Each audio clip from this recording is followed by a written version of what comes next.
Setahun sebelum kecelakaan besar yang merenggut lengan kananku, aku bekerja sebagai seorang teknisi di perusahaan terkemuka dunia, Intel, karena obsesiku yang sangat tinggi terhadap pendakian gunung sejak kecil. Maka aku memutuskan untuk keluar dari pekerjaanku saat itu dan bertekad mendaki ke semua gunung yang menjadi bagian Colorado's 14ers. Wilayah tersebut terkenal di dunia memiliki gugusan gunung dengan ketinggian lebih dari 14.000 kaki. Aku memulai pendakianku dengan menjelajahi bebatuan merah dan berpasir, yakni di Taman Nasional Canyonlands di bagian tenggara Utah. Perjalanan kali ini bukanlah yang pertama, karena bagiku, Canyonlands National Park merupakan rumah keduaku. Perjalananku ke Canyonlands National Park kulakukan seorang diri. Tak ada yang tahu keberadaanku waktu itu.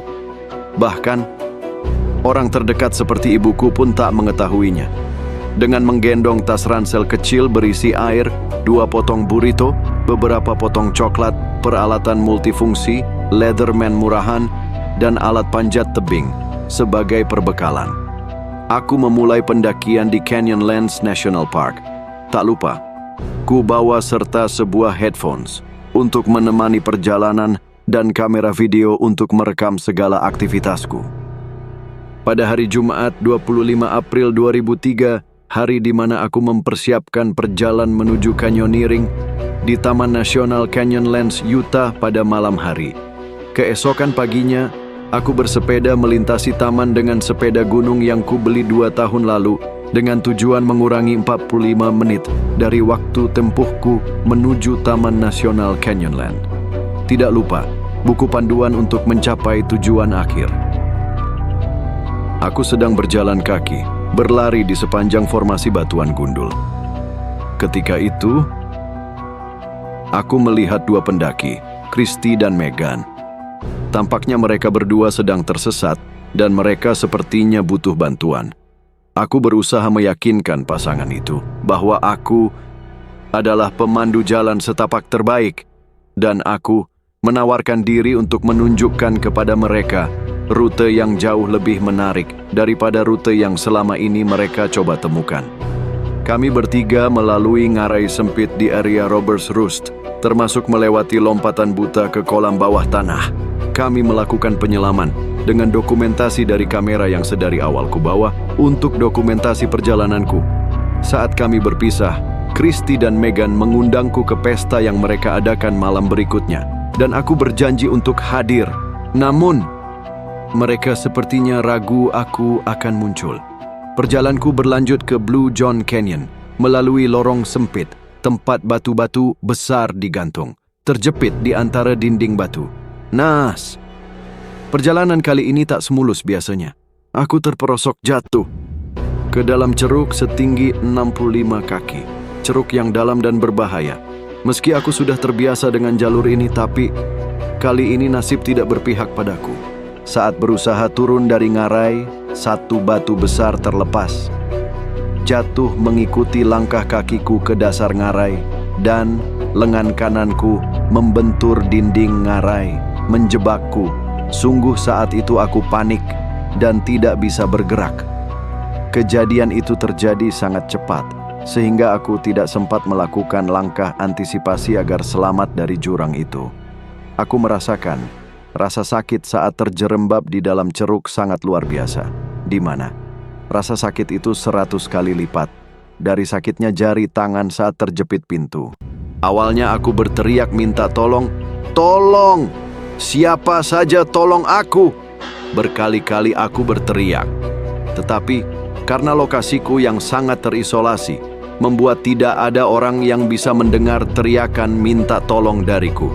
Akhirnya, aku pasrah pada kenyataan bahwa aku sendirian, putus asa, dan tidak tahu harus berbuat apa. Aku mulai merekam video diary di kamera yang aku bawa dari awal perjalanan. Aku berusaha menggunakan pisau yang lebih besar di saku multifungsiku untuk mencoba menggerogoti batu besar itu. Aku sadar akan terjebak di sini dalam waktu yang cukup lama, hingga bantuan datang. Akhirnya, Aku berusaha menjatah air dan makanan agar cukup sampai bantuan datang. Terjebak di dalam ceruk tebing Blue John Canyon sendirian selama 127 jam membuat aku dihantui kematian yang diam-diam memburu tanpa memberi peringatan.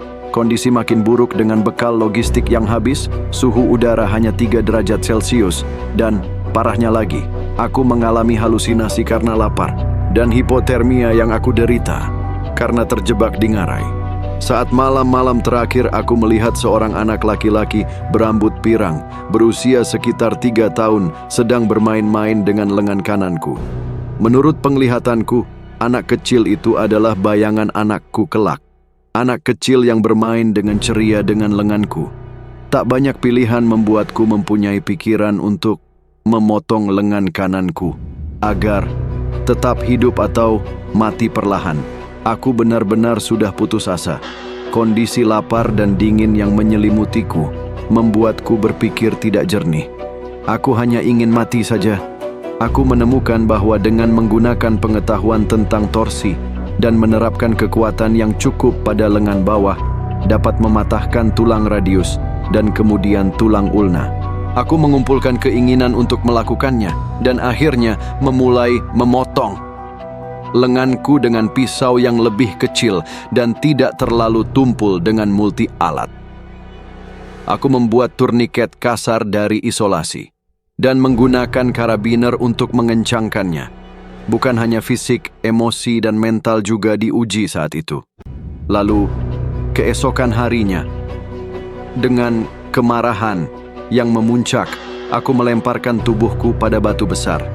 Saat itu jugalah, aku mengeluarkan alat multifungsi Leatherman murahan milikku untuk mengiris kembali daging lenganku. Pada kenyataannya, aku membutuhkan waktu hampir 1 jam untuk memotong lenganku sendiri menggunakan pisau tumpul.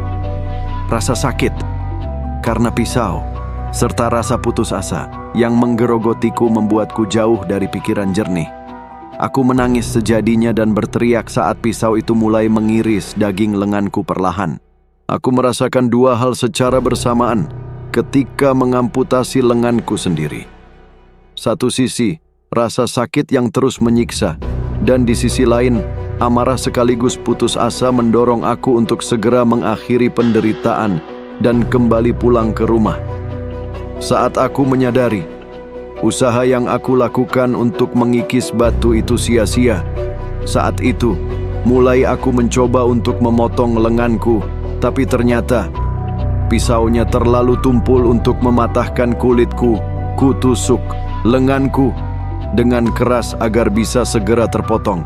Tetapi saat itu juga aku sadar tidak akan mampu memotong tulangku. Air yang menjadi bekal perjalananku sudah habis. Terpaksa meminum urinku sendiri yang jadi solusi terakhirku. Log video yang kubuat menjadi semakin putus asa saat aku merasakan sakitnya sekarat.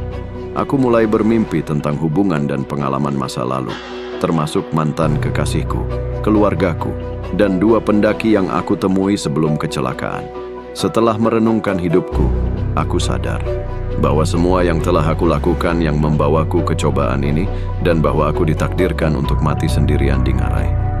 Kenyataannya, aku memakan waktu kurang lebih 10 jam untuk mendapatkan pertolongan dari para medis. Aku bisa saja mati karena kehabisan darah, namun dengan peralatan pendakian yang aku bawa, aku bisa meloloskan diri dari tebing setinggi 65 kaki.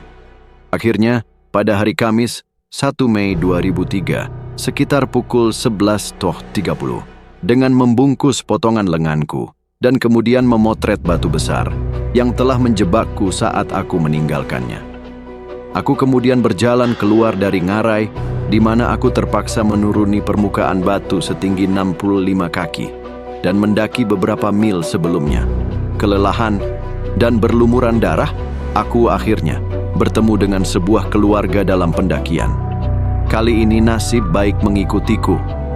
Aku ditemukan oleh 3 turis Belanda yang sedang dalam liburan.